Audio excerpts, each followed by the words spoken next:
Olá, amigos e colegas. O meu nome é Pedro Cunha, sou o criador da Professional Fitness Knowledge, uma página vocacionada para o profissional e não só, também para todos os entusiastas do mundo do fitness.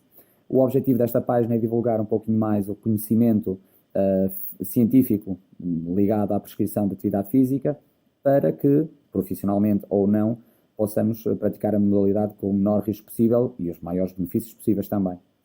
Recentemente lancei um desafio num dos meus grupos, Fitness, Prescrição e Exercício, pergunta, nós respondemos. Pretendo com este grupo que vocês coloquem questões, que vão ser abordadas semana a semana. Eu vou sempre fazer breves introduções e breves dissertações dessas perguntas. Para esta semana eu perguntava, num treino de 1 hora, consumias mais calorias em treino cardiovascular, passadeira, bicicleta, elíptica, ou num treino cardio-neuromuscular, pesos, trabalho intervalado, tabata, etc. A verdade é que não é assim tão linear. O professor Dimitri fez um belíssimo reparo durante esta semana, que dependia de vários fatores, tais como o treino cardiovascular, o gasto calórico não é o mesmo na passadeira que na elíptica, por exemplo. Portanto, o tipo de máquina que utilizamos, de facto, varia bastante o tipo de gasto calórico que vai proporcionar.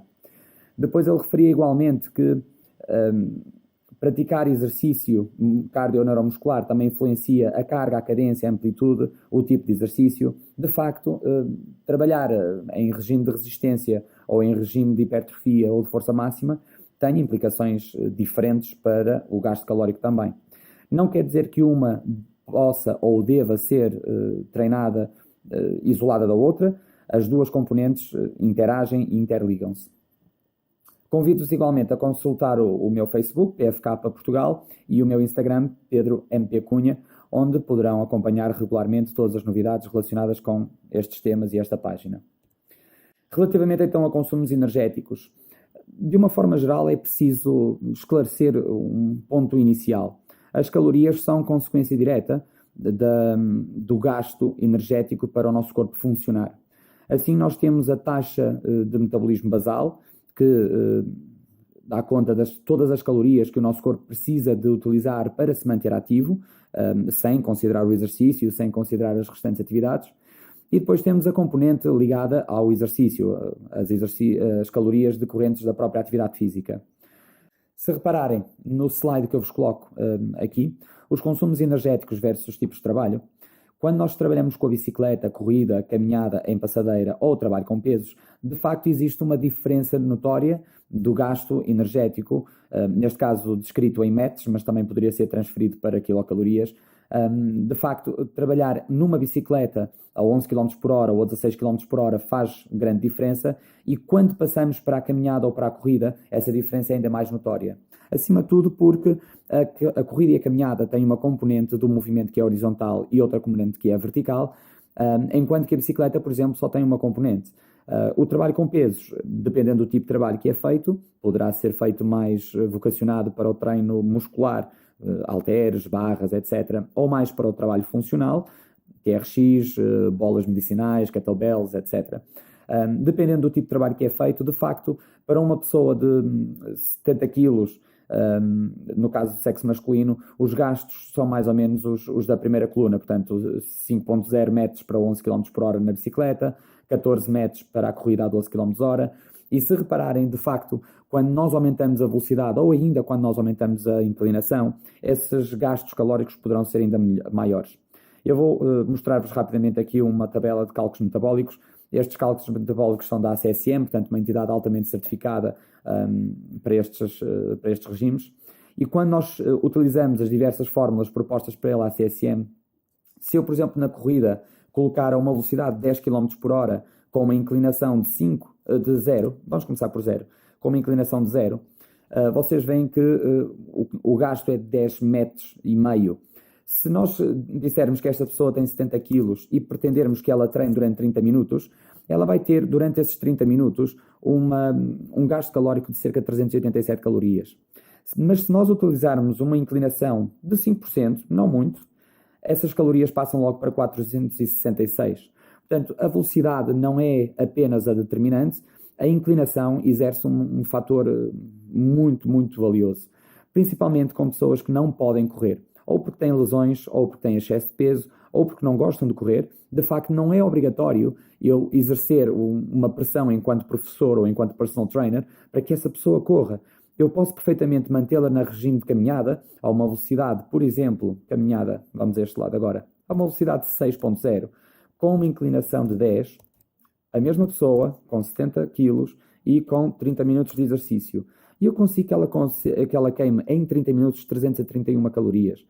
Não é assim tão difícil da velocidade de corrida, que não é assim tão diferente, desculpem, que a velocidade de corrida de 10 km por hora, que para alguns já é bastante exigente, que queimava apenas mais 50 calorias, portanto a diferença não é assim tão notável. E tendo em conta que as pessoas com maior fragilidade a nível das articulações não podem correr, torna-se bastante importante este fator. Eu alerto os meus colegas que não é obrigatório pôr as pessoas a correr para que elas realmente tenham um bom dispêndio energético. A verdade é que nós, através desta fórmula teórica, nós conseguimos chegar muito fielmente ao gasto calórico que o aluno deve ter. Por exemplo, variando com inclinação ou sem inclinação, eu posso ir de 544 calorias até 387 calorias, apenas variando um pouquinho a inclinação de 10%, no caso da velocidade de 10 km por hora.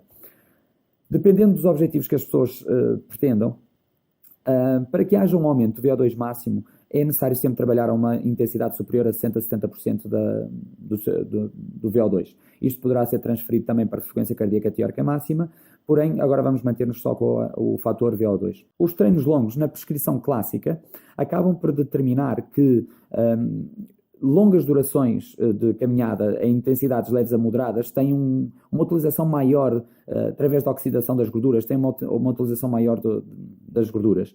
A verdade é que, recentemente, estudos científicos comprovam o contrário, que o treino intervalado intensivo, de intensidades moderadas a vigorosas, no caso do treino cardiovascular, são bastante mais influentes do que o treino de longa duração. E logo à partida, se pensarmos numa pessoa que tenha patologias do joelho, quanto mais tempo a pessoa correr, mais vai estar sujeito ao impacto da própria articulação. Se nós pudermos fazer um treino intervalado de menor duração e conseguirmos com isso queimar o mesmo número de calorias, o benefício para o balanço energético para essa pessoa vai ser o mesmo, sem provocar os danos todos decorrentes de um treino de longa duração. A verdade é que a problemática exclusivamente do treino aeróbio leva as pessoas a se afastarem da corrida, da bicicleta, devido à sua monotonia. De facto, ficarem em frente a uma passadeira ou uma bicicleta durante 1 hora para poder queimar 500 calorias, quando podem fazer perfeitamente esse trabalho em 30 minutos, 15 minutos, faz uma grande diferença. A incapacidade de manter intensidades vigorosas por longas durações também, principalmente com pessoas com excesso de peso, ou indivíduos sedentários que estão agora a voltar ao ginásio, ou a recomeçar no ginásio, ou ainda a iniciar pela primeira vez. Em corrida, a propensão a lesões devido aos impactos e a não utilização de cardiofrequencímetro para medir a frequência cardíaca durante o exercício são os grandes problemas na utilização do treino cardiovascular aeróbio. Se nós não soubermos balizar os nossos objetivos, nós nunca vamos atingir os objetivos que pretendemos. E se nós queremos a oxidação da gordura, nós não podemos estar a fazer um treino que vai maioritariamente buscar o glicogênio ou a fosfocreatina. Nós temos que utilizar métodos de treino que realmente busquem essas percentagens de massa gorda depositadas. Quando nós trabalhamos com resistências, o objetivo passa pela mesma situação. Nós queremos modificar o nosso corpo, modificar os nossos músculos, não só dando tonificação e densidade muscular, mas queremos igualmente que essa massa muscular contribua para o aumento do VO2 máximo, porque, na verdade, é o aumento do VO2 máximo que vai decidir se há maior oxidação das gorduras ou não. Quando nós vemos o treino de resistência neste slide, nós vemos que o incremento da massa muscular, o aumento da taxa de metabolismo basal, o aumento do gasto energético e o prolongamento do EPOC, que é o consumo de oxigênio pós-exercício, são 4 grandes benefícios com o treino de resistências, que não adquirimos com o treino cardiovascular de uma forma geral.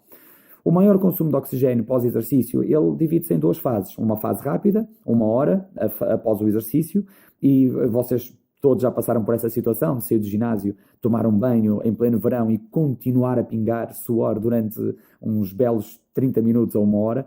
Isso é o vosso consumo pós-exercício, é o vosso corpo a resolver todo o dano muscular que foi feito ou que foi provocado nas vossas fibras musculares. Mas esta fase de recuperação pós-exercício pode prolongar-se até 48 horas numa fase mais lenta. E nos treinos com elevado dano da fibra muscular, e atenção que não estou a falar de micro-rupturas nem lesões, como é óbvio, estou a falar do dano próprio da fibra muscular devido ao treino com cargas.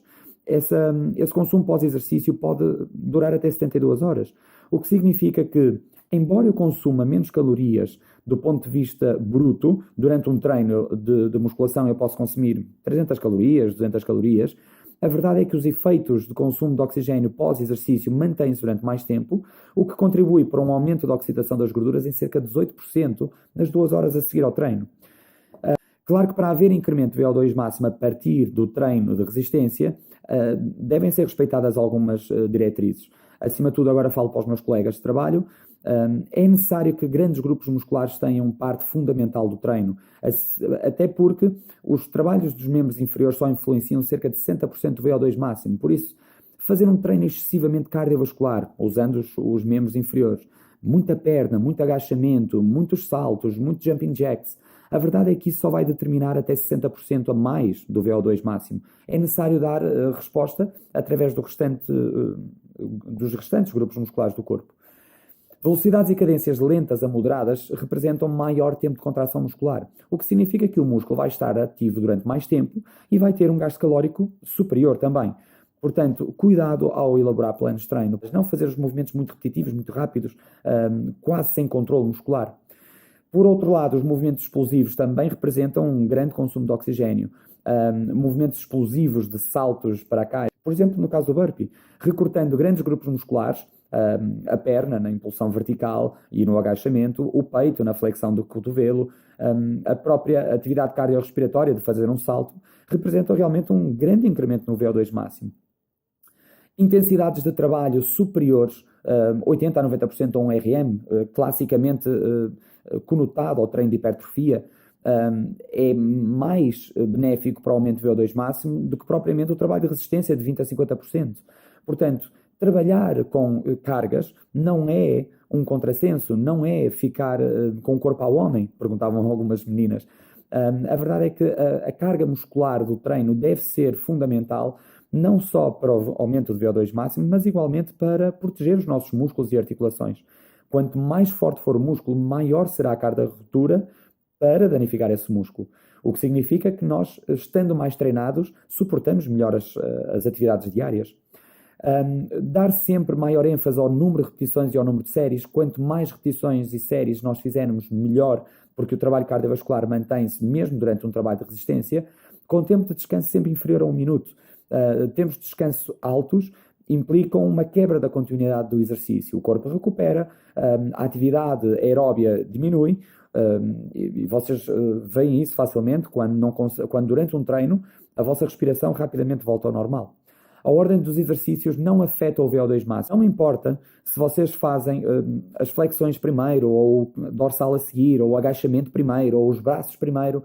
A verdade é que, no final, o importante será saber quantas quilocalorias foram gastas no grosso do treino e não apenas na ordem dos exercícios. A verdade é que chegamos então a uma conclusão, que a dieta e o exercício regularmente revistos são fatores fundamentais para podermos manter os patamares de treino adequados. Nós temos que regularmente rever o nosso VO2 através do teste da milha, através do teste de Cooper, através de outros testes.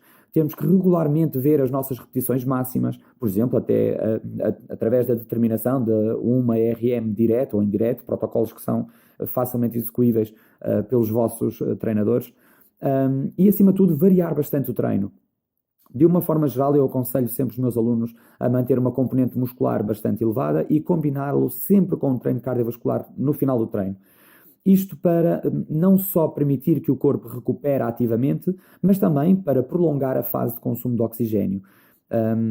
Obviamente, se quiserem fazer um treino intervalado, aconselho-os a fazer no início do treino, porque senão depois, através do treino muscular e fadiga muscular, esse treino intervalado vai ser defraudado e vai ter dificuldades na execução dos diversos exercícios.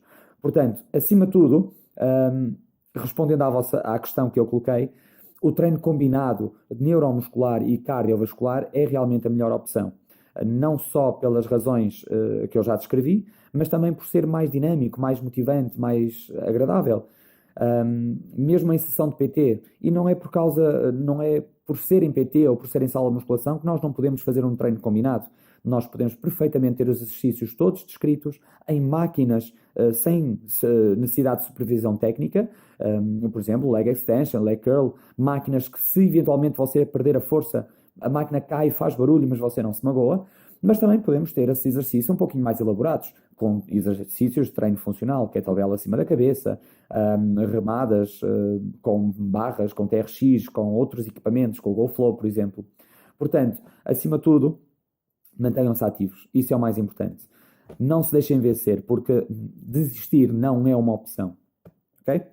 Regularmente eu irei colocar mais vídeos no YouTube, dependendo dos assuntos que vou colocando também no grupo de discussão, que vos peço para comentar, assim como este vídeo, e deem a vossa opinião, a vossa experiência também. Não é só a vertente científica que eu pretendo transmitir, mas igualmente a experiência de cada profissional, porque cada aluno é diferente e os próprios artigos científicos são normalmente elaborados para a população em geral. Há sempre outliers, há sempre pessoas que não se encaixam na população em geral. Portanto, partilhem a vossa opinião. Não se esqueçam, por favor, de passar também no meu site, PFK Portugal, wixsite.com/PFK Portugal, e acompanhem tudo pelo Instagram. Obrigado